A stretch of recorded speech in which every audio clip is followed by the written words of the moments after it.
प्रिय पाठकों, आप लोगों का स्वागत है। आज मैं आप लोगों के समक्ष छायावादी कवित्री महादेवी वर्मा द्वारा रचित कविता सब आंखों के आंसू उजले लेकर प्रस्तुत हुआ हूं। तो आइए कविता की ओर अग्रसर होने से पहले कवि एवं कविता से जुड़े कुछ तथ्यों को जान लेते हैं। महादेवी वर्मा के काव्य में जागरण की चेतना के साथ साथ स्वतंत्रता की कामना भी है और दुख की अनुभूति के साथ करुणा का बोध भी। दूसरे छायावादी कवियों की तरह उनके गीतों में भी प्रकृति सौंदर्य के कई रूप मिलते हैं। महादेवी वर्मा के प्रगीतों में भक्तिकाल के गीतों की प्रतिध्वनि और लोक गीतों की अनुगूंज है। उसके साथ ही उनके गीत आधुनिक बौद्धिक मानस के द्वंद्वों को भी अभिव्यक्त करते हैं। महादेवी वर्मा के गीत अपने विशिष्ट रचावट और संगीतात्मकता के कारण अत्यंत आकर्षक है। लाक्षणिकता, चित्रमयता और रहस्याभास उनके गीतों की विशेषता रही है।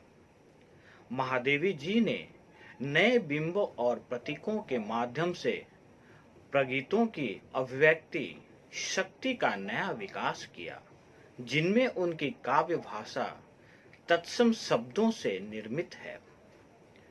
अपनी कविता के माध्यम से महादेवी वर्मा ने भारतीय समाज में प्राकृतिक दर्शन एवं स्त्री जीवन के अतीत, वर्तमान और भविष्य का मूल्यांकन किया है। देखा जाए तो महादेवी द्वारा रचित गीत सब आंखों के आंसू उजले में प्रकृति के उस स्वरूप की चर्चा हुई है जो सत्य है, यथार्थ है और जो लक्ष्य तक पहुंचने में मनुष्य की मदद करता है। प्रकृति के इस परिवर्तनशील यथार्थ से जुड़कर मनुष्य अपने सपनों को साकार करने की राहें चुन सकता है। इस गीत का मूल्य वर्ण विषय यह है कि जीवन की वैविध्य एकता से अनुस्यूत है। इस सृष्टि में द्वैत में ही एकत्व है। सुख दुख इत्यादि एक ही भाव के दो रूप हैं। विरह और मिलन एक ही श्रृंगार का अंग है। सब आंखों के आंसू उतने ही उजले हैं जितने कि सबके अंतर के स्वप्न सत्य हो। यह प्राण एकाकी जलते खिलते संसार में बढ़ता चलता है। द्विविधा जगत को धारण करने वाला यह एकाकी प्राण ही सत्य है। तो आइए कविता की ओर अग्रसर होते हैं। मैंने कविता के पाठन के लिए सुविधा के लिए कविता को छोटे छोटे टुकड़ों में विभक्त किया है ताकि पाठकों को समझने में आसानी हो। इसके साथ ही कविता में आए हुए कुछ कठिन शब्दों को मैंने लाल रंग से दर्शाया है एवं उसके ठीक दाहिने ओर नीले रंग में उन शब्दों के अर्थों को मैंने दर्शाया है। तो आइए कविता की ओर अग्रसर होते हैं। सब आंखों के आंसू उजले, सबके सपनों में सत्य पला। जिसने उसको ज्वाला सौंपी, उसने इसमें मकरंद भरा। आलोक लुटाता वह घुल घुल, देता झर यह सौरभ बिखेर। दोनों संगी पथ एक किंतु, कब दीप खिला कब फूल झला। तो आइए इन पंक्तियों के व्याख्या एवं प्रश्न की ओर बढ़ते हैं। महादेवी जी कहती हैं कि सब आंखों में पलने वाले आंसू उज्जवल है और सबके स्वप्नों में सत्य पलता है। जिस अज्ञात शक्ति ने दीपक को ज्वाला सौंपी है, उसी ने पुष्प में भी मकरंद भरा है। दीपक घुल घुल कर अपने आलोक को लुटाता जाता है और फूल झरकर अपने सौरभ को बिखेर देता है। दोनों ही सहयात्री है जो एक ही पद पर बढ़ते हैं, किंतु दोनों का रूप भिन्न है। दीपक कभी खिलता नहीं और फूल कभी जलता नहीं। कहने का अभिप्राय यह है कि आंखों के आंसू एवं स्वप्नों के सत्यों में एक तो अभाव पलता है, दूसरे दीपक और फूल भिन्न धर्मा होकर भी एक ही आहुति के पथ का अनुसरण करते हैं। एक ही शक्ति दोनों में जीवन के विभिन्न तत्व निवेशित किए हैं, किंतु जीवन का तारतम्य दोनों में समान है। अंतर केवल व्यातक धर्म का है। दीपक खिलकर नहीं जलकर अपना आलोक लुटाता है और फूल जलकर नहीं बल्कि खिलकर अपना सौरभ बिखेरता है। तो आइए अगली पंक्ति की ओर बढ़ते हैं। वह अचल धरा को भेंट रहा, शत शत निर्झर में हो चंचल, चीर परिधि बना भू को घेर, इसका उर्मिल नीत करुणा जब। कब सागर उर पाषाण हुआ, कब गिरी ने निर्मम तन बदला। आइए पंक्तियों की व्याख्या एवं प्रश्न की ओर बढ़ते हैं। कहा जाए तो महादेवी वर्मा यह कहती है कि वह पर्वत सैकड़ों निर्झरों के रूप में चंचल होकर धरती से मिलने को ढल आता है, फिर भी पर्वत ने अपना कठोर शरीर कभी नहीं बदला। दूसरी ओर यह सागर अनंत काल से धरती को अपनी लहरों के करुणा जल की परिधि से घेरे हुए है, फिर भी सागर का हृदय कभी पाषाण नहीं हो पाया। कहने का अभिप्राय यह है कि चंचल भी अचल होकर पृथ्वी को अपने निर्झरों से शत आलिंगनों में बांध लेता है और सागर पृथ्वी को नित्य प्रेम द्रवित होकर लहरों के बाहुपास में बांधे रखता है।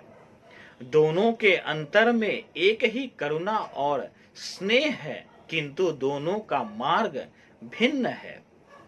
उनकी प्रेम पद्धति में अंतर है। सागर कभी प्रशस्ता अर्थात पत्थर युक्त नहीं हुआ और पर्वत ने कभी अपने कठोरता के आवरण को नहीं छोड़ा।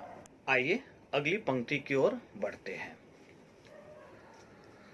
नव तारक सा खंडित पुलकित यह क्षुध धारा को चूम रहा, वह अंगारों का मधुर रस से पी केसर किरणों सा झूम रहा। अनमोल बना रहने को अब टूटा कंचन हिरक पिघला। आइए पंक्तियों की प्रसंग एवं व्याख्या की ओर बढ़ते हैं। महादेवी जी यह कहती हैं कि आकाश के तारे सा हीरा खंडित होकर रूप की पलक से भर जाता है और वह इस प्रकार अपना खोट अथवा कलुषता खोकर पावनता का चुंबन करता है। इधर सोना अंगारों के मधुर रस को पान करके केसरिया किरणों के समान झूमता है अर्थात चमकता है। अनमोल बने रहने के लिए न कभी सोना टूटता है और न ही हीरा पिघलता है। कहने का अभिप्राय यह है कि अलंकरण के दो साधन है, हीरा और कंचन अर्थात सोना मानव का अलंकार अर्थात आभूषण के रूप में अनमोल बन जाते हैं। इसके लिए दोनों को कष्ट सहना पड़ता है। हीरा टुकड़ों में विभक्त होता है, फिर कहीं उसमें रूप की सिहरन अथवा चमक आती है। तभी वह आकाश के तारे जैसा बनकर पावन स्वर्ग गंगा के निर्मलता व पारदर्शिता को उपलब्ध कर पाता है। दूसरी ओर सोना अंगारों पर तपकर शुद्ध होता है। वह अंगारों की मदिरा का पान करके सूर्य की केसरी किरणों के समान झूमने लगता है। अंगारों पर तपकर ही यह अपनी केसरिया कांति अर्थात चमक को उपलब्ध करता है। इस प्रकार भिन्न प्रकार से दोनों एक ही लक्ष्य की ओर बढ़ते हैं। वे मानव के लिए अनमोल बनते हैं। वह मूल साधना निश्चय ही कंचन के लिए पिघलता है और हीरे के लिए टूटता है। न सोना कभी टूटता है, न हीरा ही कभी पिघलता है। तो आइए अगली पंक्ति की ओर बढ़ते हैं। नीलम मरकत के संपट दो, जिनमें बनता जीवन मोती। इनमें ढलते सब रंग, रूप उसकी आधा स्पंदन होती। जो नभ में विद्युत मेघ बना, वह रज में अंकर हो निकला। आइए पंक्तियों के प्रसंग में व्याख्या की ओर बढ़ते हैं। महादेवी जी कहती हैं कि यह आकाश और धरती नीलम तथा मरकत अर्थात संस्कृत के दो संपुट अर्थात कटोरे जैसी वस्तु है, जिसमें जीवन के मोती निर्माण ग्रहण करते हैं। धरती की इस वनस्पति रूपी मरकत सीपी में अनेक रूप और रंग ढलते हैं तथा उधर आकाश की नीलम सीपी की आभा स्पंदन बनकर सृष्टि को स्पंदित अर्थात कंपित करती है। जो तत्व आकाश में विद्युत और मेघ का रूप धारण करता है, वही धरती की रज अर्थात नीचे से अंकुर बनकर निकलता है। कहने का तात्पर्य यह है कि आकाश एवं धरा जीवन के विधायक तत्व है। आकाश प्राण वायु है और धरती पदार्थ, दोनों में जीवन का मोती पलता है।